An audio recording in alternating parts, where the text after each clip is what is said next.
All right, guys. Glad that we're here. I just want to welcome everybody. Thank you guys for, first of all, being here with us in terms of this live programming. I know it's been difficult for everyone, but I just want to start off by saying, congratulations on a blessed Ramadan, and hopefully everything is going right with you and your family. So let me start just by first, as we do in terms of speakers, but أعوذ بالله من الشيطان الرجيم بسم الله الرحمن الرحيم والصلاة والسلام على أشرف الأنبياء والمرسلين أبي القاسم محمد وعلى آل بيته الطيبين الطاهرين. So brothers and sisters, congratulations to this amazing month, and we're all grateful in terms of having these nights that come to us every year. But ultimately, as the Prophet ﷺ says, he says, its days are the best of days and its nights are the best of nights. And what does that mean? That really means to us in terms of understanding who we are in terms of our faith. Ultimately, it's really getting to a point that you as a person know what is happening in this month. This month is a month of seizure for evil inclinations. A lot of us get kind of that taken away. Mental and emotional weight kind of gets removed from us when Allah Azza wa Jal kind of encages that evil essence, that is that power that comes onto us. And so in the Quran, Allah Azza wa Jal, he states, he says, الَّذِي يُوَسْوِسُ فِي صُدُورِ النَّاسِ. So he's the one that whispers in the heart of mankind. And on the other level, it says, وَعْلَمُوا أَنَّ اللَّهَ يَحُولُ بَيْنَ الْمَرْءِ وَقَلْبِهِ. So Allah is kind of in between you and your heart. That is amazing in terms of that you have two powers really vying for your that sanctuary within your heart. And which one is really going to win? So we have an opportunity this month to actually do that. And today what I want to talk to you about is exactly that, just to start off this month and to really understand where your true value comes in and to understand what discipline really is. The true value of your self-worth is something that's really amazing at the end of the day. And when you get to that point and you really, really start understanding that, I think it's amazing. So I'll just start off with a story with you guys. And I love when Imam Ali alayhi salam was walking in the lands after a major battle, and he comes up on this lady who's spinning just water, and she was making food, but she was just spinning water. There was really nothing in the water. And he tells her, he's like, what are you doing? She's like, I'm feeding the kids, my grandkids. And he says to her, he says, why? He goes like, there's no food. So what are you doing? She's like, we don't have any food. Then she's like, she looks at him and she says, well, you can thank the person who's the caliph, which was him, he took my husband and my son to war, and they never came back, but he did. Imam Ali knew exactly what she was talking about. And at that moment, he went into servitude mode. And it's very easy to have power and pay someone off. It's very easy to step back and say like, wow, this person, I have the power. And why is this person talking about? I can become egotistical. Why is this person talking about me like that? Or I can put her in jail. I can do whatever I want. But to get to that point where you suspend your ego, now expand it, is something really amazing. So he goes into servitude mode and he starts serving her. He tells her like, please let me help you. And he comes in every morning, bakes, plays with the kids, bakes the food, and gets to a point where if you just really take a snapshot, when a person does not like you at all, they definitely have like almost hatred, resentment, all these negative emotions, anger towards you. And then you can flip them around in like literally merely sometimes seconds. Sometimes it takes days, it's more work. So he comes in and he does that day in, day out. So take a snapshot of her heart in that conversation. Then take a snapshot in the way that the story ends and where he flips the heart. It's incredible having that discipline to suspend that anger, to hold back, okay? But you got to really understand your self-worth there and how you do that. And I'll take you through the concepts. But ultimately, when he does that, he serves her day in, day out, day in. And then her daughter comes and she sees Imam Ali leaving one day.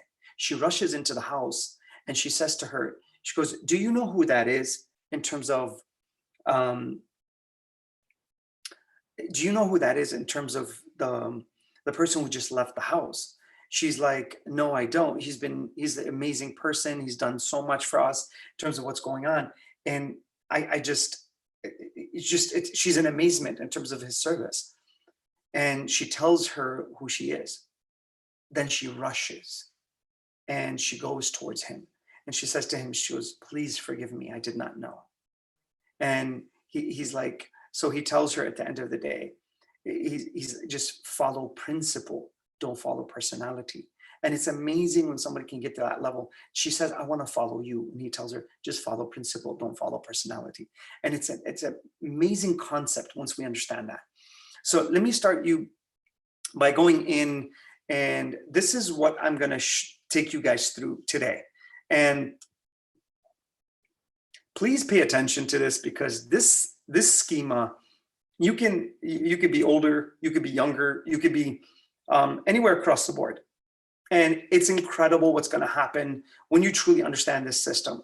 I love to teach this. I've ran this presentation for executives. I've ran this presentation in high schools. I've ran this presentation in multiple levels. It's always the same result. So really pay attention to it, and it will really take you to another stage in your thinking. I'm going to take you through it one by one, and we're going to run it through, and I'm going to relate it to a religious aspect.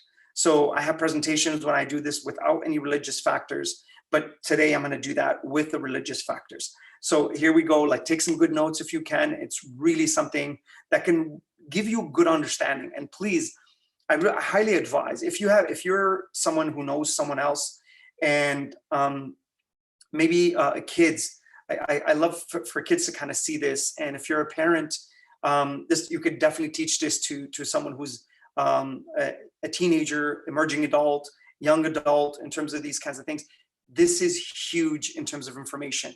And once they start understanding that, and I'm going to give you the core of self-worth. Why? Because a lot of our kids now are moving. They don't know what self-worth is, where it's coming from. So they're constantly seeking validation from Facebook, Instagram, Twitter, TikTok, all these things in terms of validating who they are. So if you have someone who is like that, please try to get them in front of the screen to kind of go through this. And I'm going to try to make it as fun as possible. And I'm going to try to relate it to some of the examples they go through, on a daily level. And I'll try to do as much to best of my ability in terms of relating it to a higher level as well. So here we go. Take some good notes and kind of go from there. So number one is, I want you to understand something. In the Quran, Allah Azza wa Jal, He says, Inna hadaynahu sabila imma shakiran wa imma kafura. Surely we have shown him the way. He's either thankful or unthankful. He's either grateful or ungrateful. You're the person who's been given choice. Allah Azza wa Jal has given us choice in terms of that. The second someone hands you freedom to choose, you got to understand this concept, please. And you're going to see how this works, okay? As soon as they hand you freedom to choose, they're handing you responsibility. That's what they're doing. So think of when you give someone a choice to do A or B. You give a kid a choice to actually do their homework or play on the iPad. That's choice, but you're handing them responsibility, meaning you're giving them the authority to choose what they want to do. And when someone hands you that as a person, so I tell the younger kids when I'm kind of doing this presentation with, I tell them, if somebody hands you responsibility to choose, like your parents, run, don't take it, because they're going to hold you liable later. And I show them how that works, and it's incredible how that functions. But understand, Allah Azza wa Jal, He says, هُوَ الَّذِي يُصَوِّرُكُمْ فِي الْأَرْحَامِ كَيْفَ يَشَاءُ. Allah Azza wa Jal, He says, He's the one that fashions us in the wombs of our mothers as He pleases. So why am I saying that? Because the second you leave your mother's womb, what's going on? You've been handed choice and responsibility. It's automatic. Your first responsibility was to breathe. The second, try to find some food. Okay. Third, get attached to your mother. Okay. Fourth, maybe learn how to crawl or turn around, flip over. You see kids, you see all the patterns, and responsibility just grows and gets bigger and bigger and bigger. As you grow in life, just responsibility gets higher, and Allah Azza wa Jalla almost puts it on your shoulders. Okay. So when that happens, you have to understand that.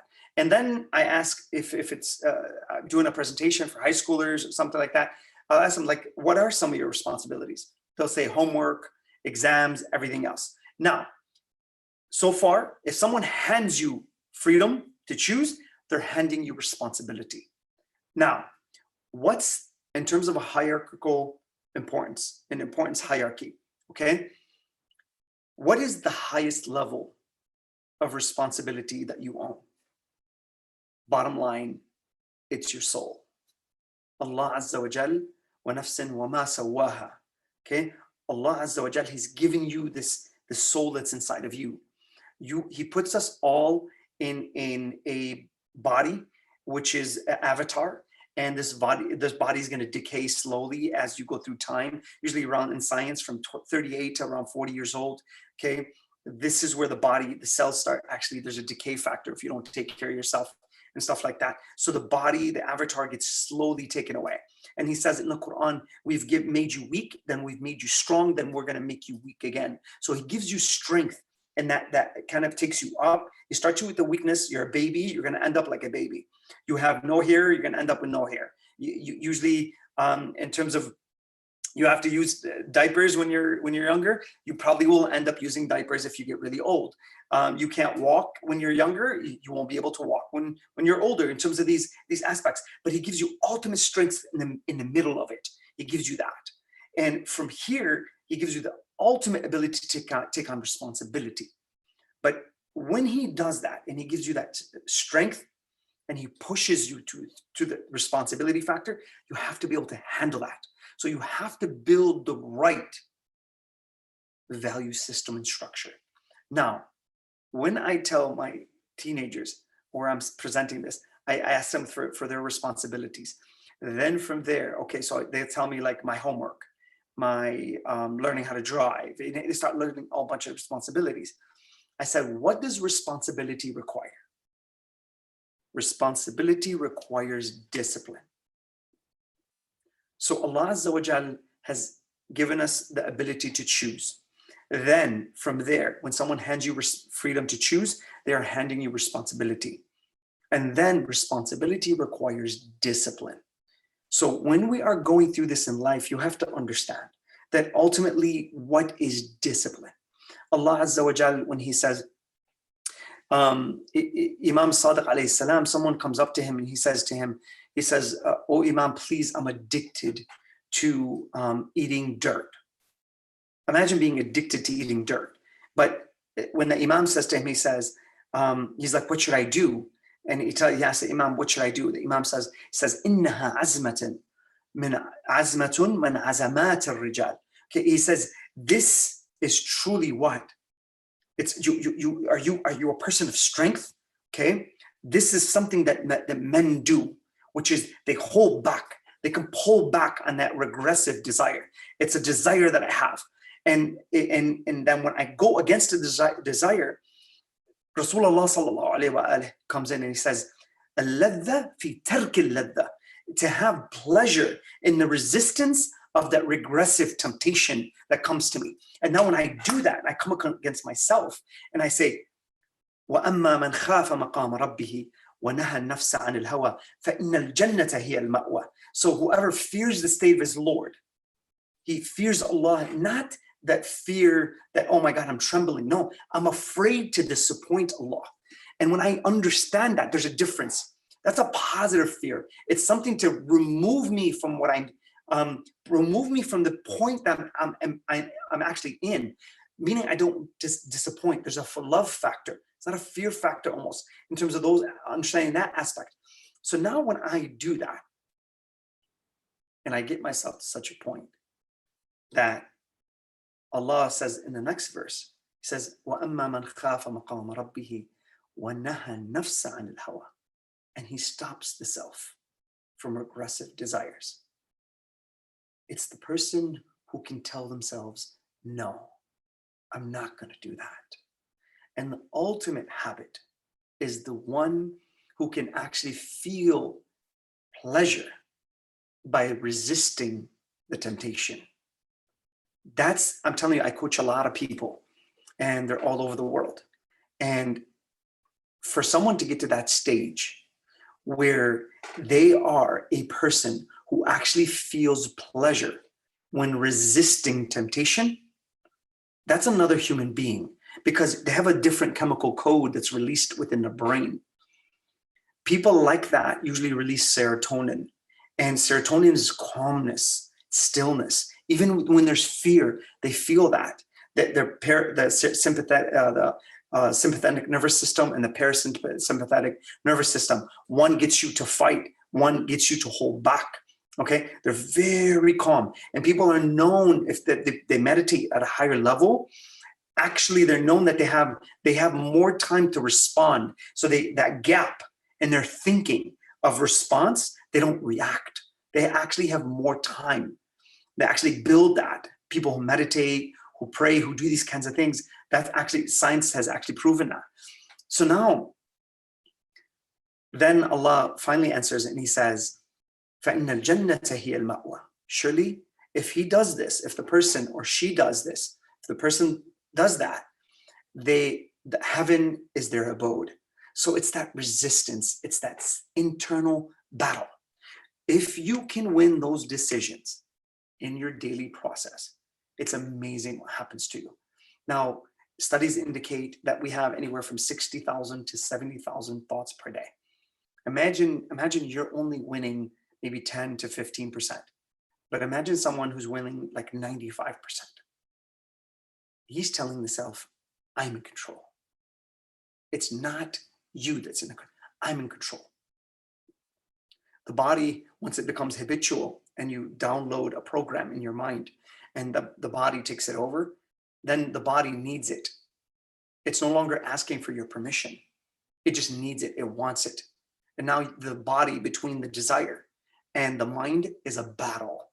That's war, literally. So it's that fight.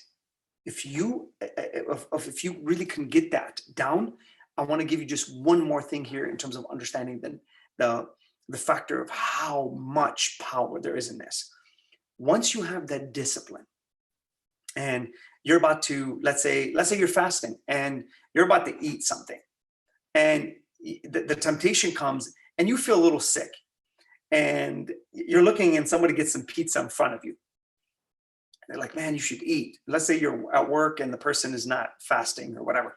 And now you're looking at that pizza and that temptation just hits. You can taste the food in your mouth and it's calling you. It says, just eat. It's okay, just eat. That thought is so damaging. And I'm going to show you how. So please pay attention. When that thought comes in and it triggers mentally what you're looking at, now it triggers and there's saliva starts moving in your mouth and the emotional state of that pleasure takes over your heart. And now you just want it. There's different types of people here. The next time you're in these kinds of situations, it could be for anything. Some of us are just decorated from the outside as men, or strong women. We're just decorated from the outside. But the second a temptation does this to you, you're done. Doesn't matter how big your muscles are, doesn't matter anything. Where's your mental muscle? Can you pull back when you need to as a person? Can you do that? When the person can pull back, tell the self no. The mental aspect of it, here's what happens. You have two thoughts. One is temptation. It's telling you, here's the pizza, eat it. The second is that resistance. It's telling you, no, don't eat it. Fast. Maintain your principle of fasting. Take it over. Download that into your system. Now, This one's going to have pleasure, and this one's going to have pleasure.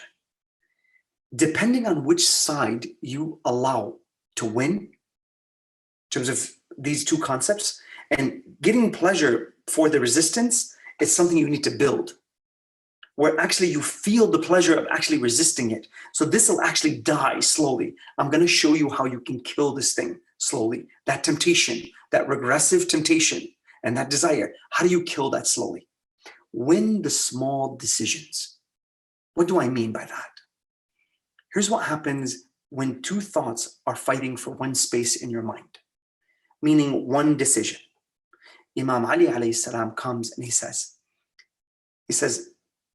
وَإِذَا, and he's talking about one of his companions, and when he's about to make a decision that has two options, says, وَإِذَا بَدَهُ الْأَمْرَيْنِ يَنْظُرُ أَيُّهُمَا أَقْرَبُ إِلَى الْهَوَى فَيُخَالِفُهُ. He says when he's confronted by two options, and one is desirous, there's a desire to it, and he wants it.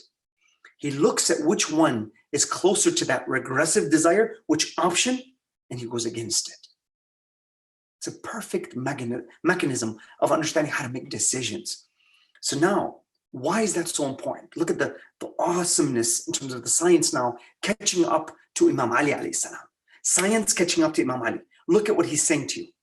And now science comes in and says, whichever thought wins, whichever one you allow to win, fast or eat, pray or stay asleep, do my homework or play video games, whatever it is you're doing, here's what happens. Whichever thought you allow to win gets a dopamine kick, meaning that it will literally get further entrenched into your system. It becomes embedded, so it becomes habitual. That's you becoming someone in the future. If you just go towards laziness, if you just go towards breaking the fast, if you just go to not praying on time, that's what's becoming you. You're building your future self, depending on which one you allow to win. Now, let's say you're going to lie or not lie. Even your conscious level is at stake because you're training your consciousness. And I'm going to give you another example here, and this is something very powerful. I'm going to move forward. The next time you're about to make a decision and you don't have time to think, meaning the situation is so quick that you don't have time to think, really pay attention to what your mind comes up with. So a lot of people, what they tell me is, oh, I'm going to go to Hajj later in life. If you keep doing what you're doing now, you're not going to even know what Hajj is later. That's how it works. Don't do the things you don't want to become. Don't. Because at the end of the day, that choice, when it happens, here's what's going to happen to you. When that happens and it's becoming you, it's entrenching itself in you. When that takes you over, there's no going back. And you're actually ingraining this into your system. You can get to a point where it says, Allah Azza wa Jal, خَتَمَ اللَّهَ عَلَى قُلُوبِهِمْ وَعَلَى سَمْعِهِمْ وَعَلَى أَبْصَارِهِمْ غِشَاوَةً. You can get to a point where your heart gets sealed. It's done. There's no going back. A lot of us think down the line, I'm going to make up my prayers. I'm going to make up my fasts. It's okay, I'm young.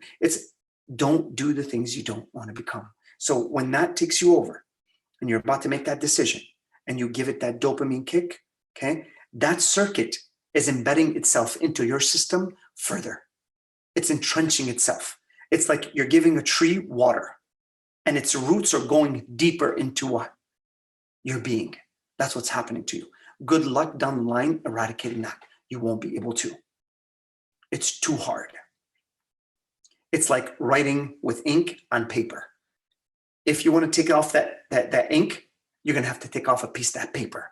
Good luck in terms of that tear, in terms of your soul that you have to go through. It's not easy. Discipline is the key to self-worth. And I'm going to show you how. So we talked about freedom. If someone hands you freedom, which Allah Azza wa Jal has handed us freedom, okay, they're handing you responsibility. When they hand you responsibility, they're giving you what? The responsibility requires discipline. What is discipline? We talked about what discipline is. It's about telling the self no. Really, it's about this. It's doing the boring stuff for most of us before the fun stuff. So if you look at someone who's studying for exam, I use a lot of this with some 6th graders, 8th graders, 10th graders, 11th, 12th, even some university level. Okay. Now, what happens when you study for an exam? When you study for an exam, you do the boring stuff, which sometimes studying is boring and we don't like it, but you discipline yourself to actually do it. Here's what happens. And when you categorize that, you do the boring stuff before the fun stuff, before the video games, before hanging out with your friends, here's what happens. Then you get to this level, you have self-discipline, meaning you can manage your own priorities. You can manage your own responsibilities. When someone hands you that freedom, they said, listen, I need you to study for this exam. It's coming up. The teacher gives you a deadline. They're handing you responsibility. You have the discipline to say to yourself, no, I'm not going to play video games. I'm not going to go out with my friends. I'm actually going to study, and I'm going to do it an hour a day for the next 2 weeks. You do that, that's self-discipline. You're managing yourself properly. What happens when you do that? Here's what happens. You gain results. So now you take the exam. When you take the exam, you get positive results because you studied and you had self-discipline. I want you to think about this. When you're walking towards that room and the person who is walking to that room, let's say it's you, you're walking to that room. Imagine when you have really studied and you're prepared. A lot of us actually they can't wait to actually walk into class because, man, I got this. There's a positive feeling. Okay, I'm going to take you on the other side when I go further into the lecture of what happens on the negative side when you don't get that positive result. So now, when you have that self-discipline, you take the exam and you get positive results.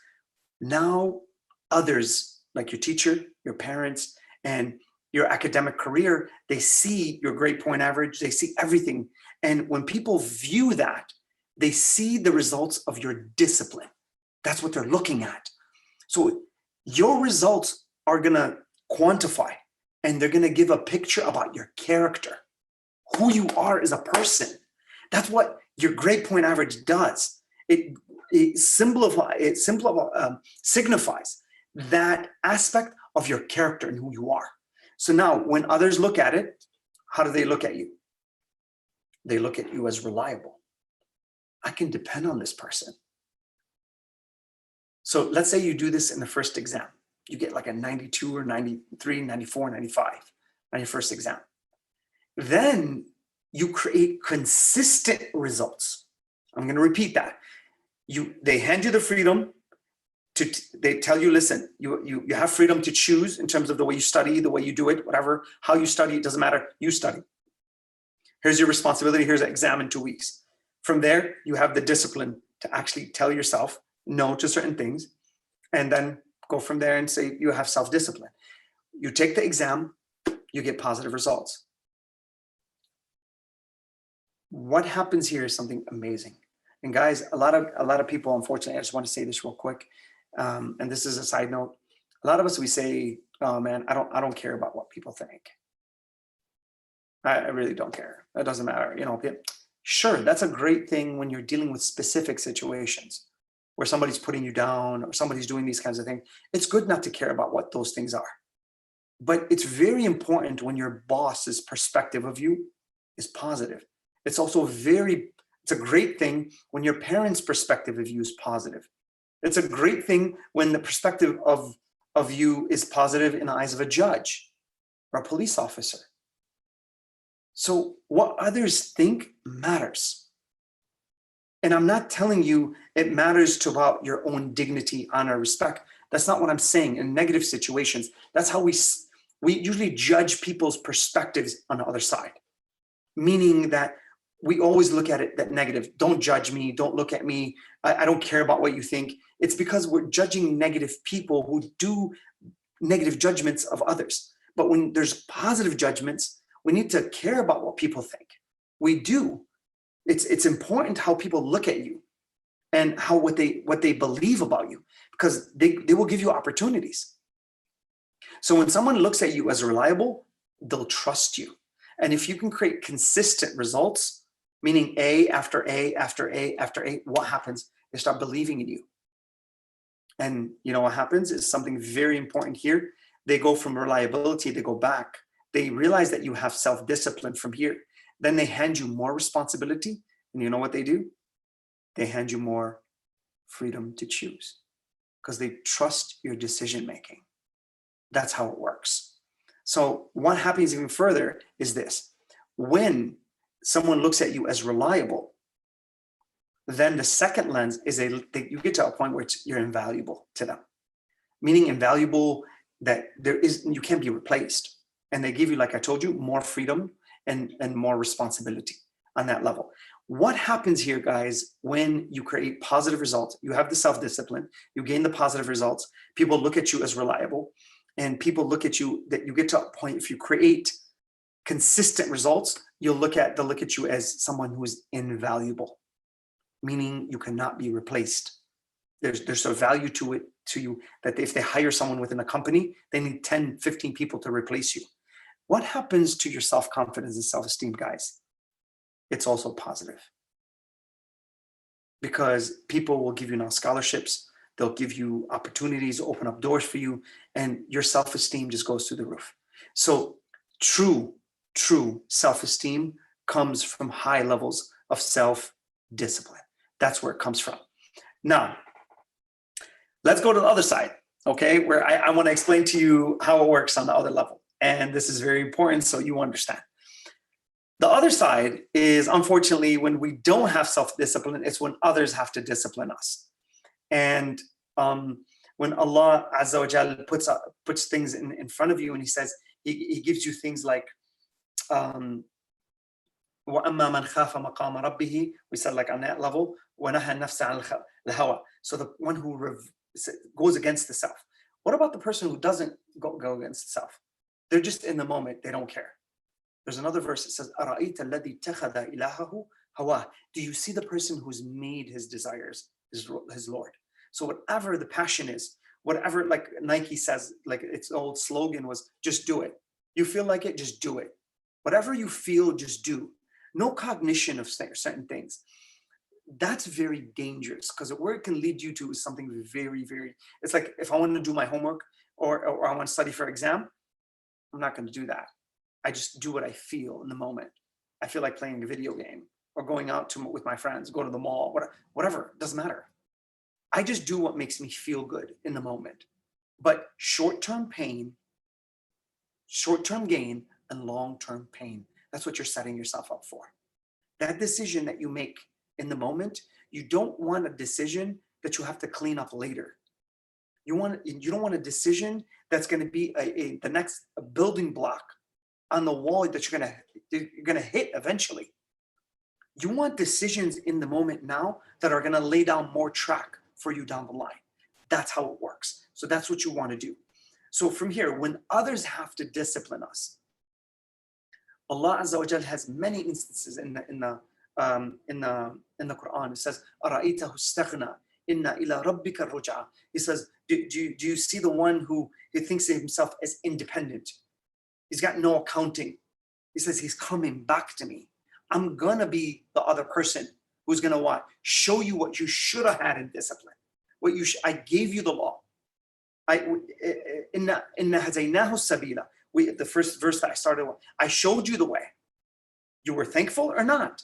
Ihdina sirat al-mustaqim. We always say, show us the true path. Okay? Allah has shown us the path. Just follow. That's all you have to do. Use your cognition to follow and be on this, submit to my path and just move on it. But either way, what am I going to do? You're going to have to come in front of me. There's going to be accounting. Now, what happens when others have to discipline us and we don't have the self-discipline?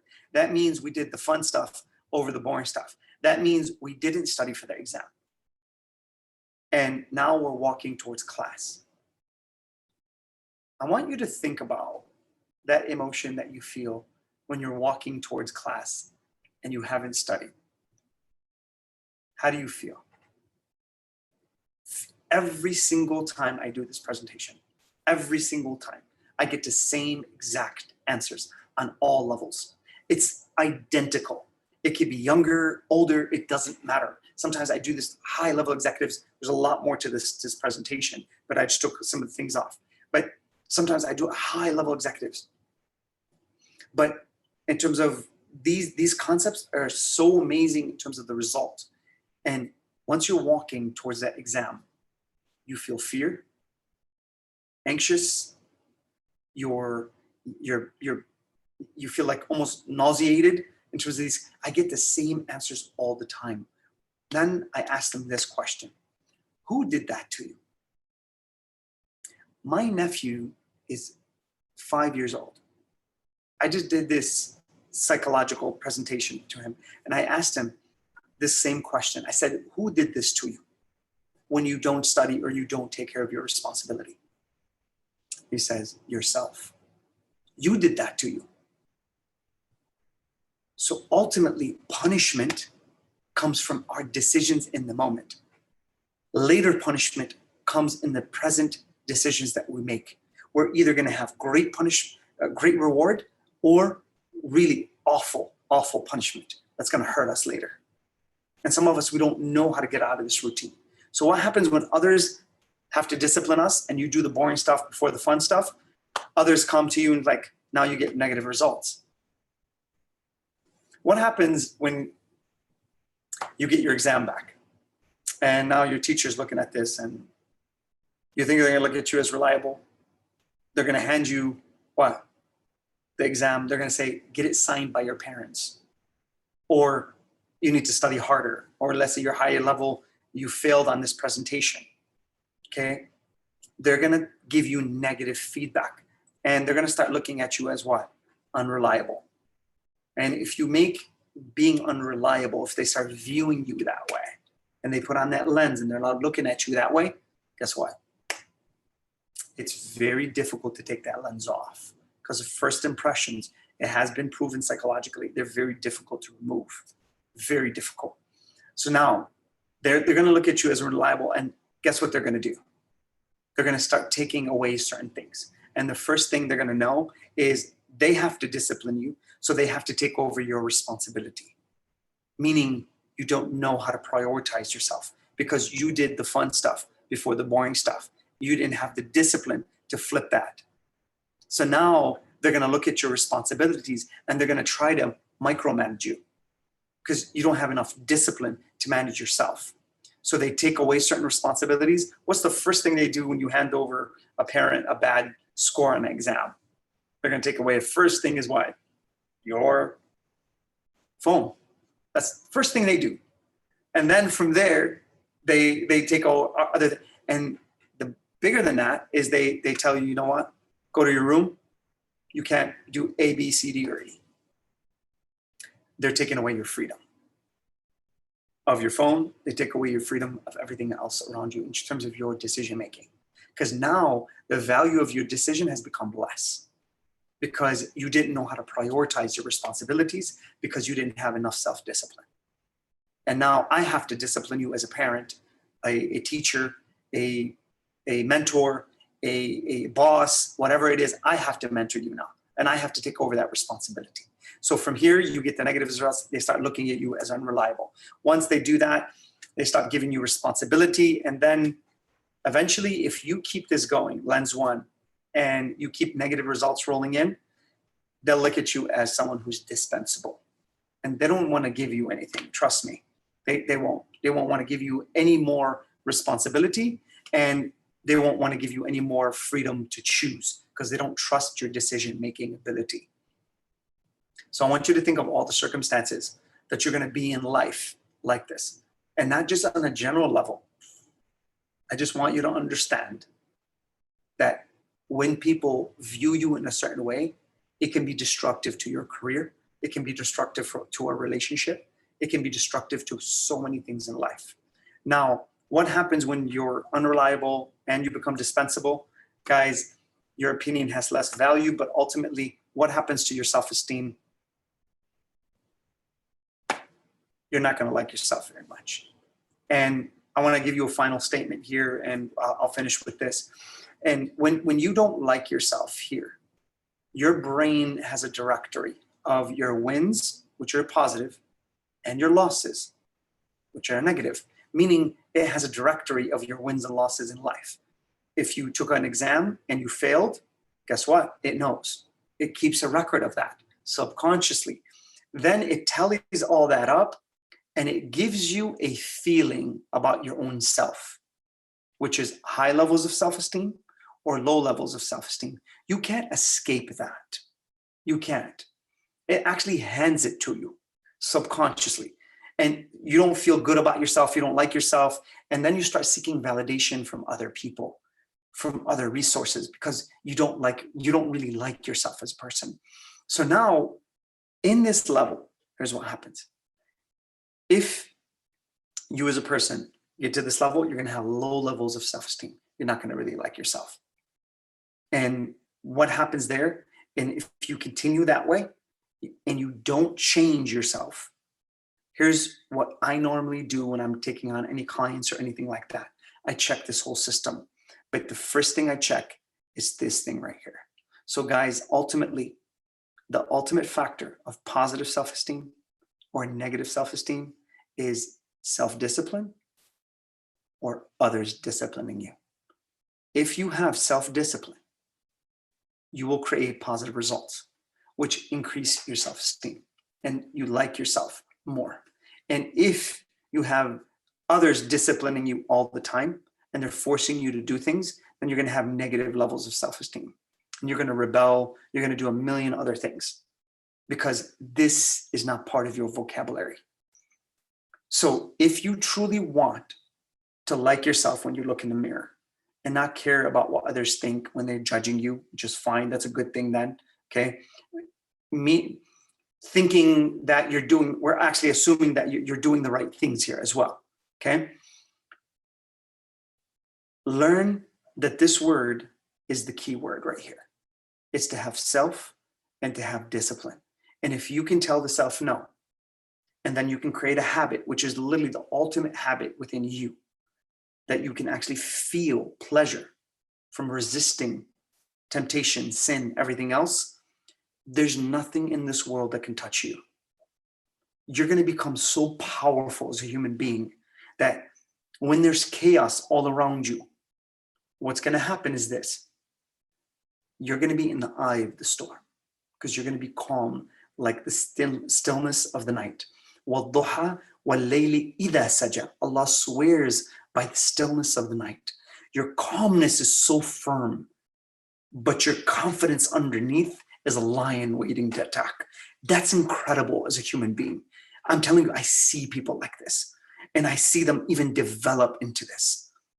They love life. They start taking on things that are monstrous in front of them, and they knock that mountain. And they literally hit it so hard that it trembles. That's what kind of character you can have. That's what you need in life.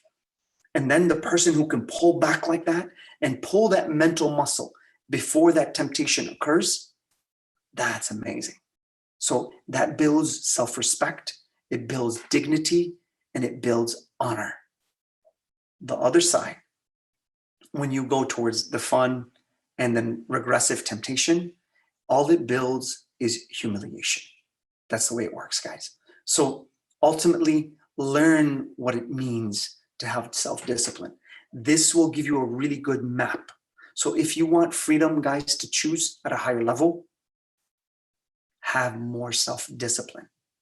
And I'll finally give you an example that should wrap this whole thing up. Think of incarceration or jail. What do people do? They take away your freedom. Why? Because you couldn't handle your responsibility when you were out in life. Why? Because you didn't have the discipline to do so. So others now have to discipline you. Take that example. Please don't end up there. Don't do the drugs. Don't do the alcohol. Don't do the weed. These things are becoming prevalent they're normal. People are becoming nihilists, meaning I don't want to take on responsibility. Responsibility is the natural human drug. It actually triggers the same neural networks every day. You can get high legally and in a halal way as well, because you can release the same neural networks. And it's actually more potent in terms of that euphoria that you feel about self-respect, dignity, honor. Can you take that from Imam Hussein alayhi salam? Try to rip that away. You can't, because he stood with principles that were embedded in him. So please, guys, take this information, take it with you. Somebody that needs it, have it, you give them the presentation. I'm more than happy. And that's the lecture. And if there's anything that we can entertain, we'll kind of go from there.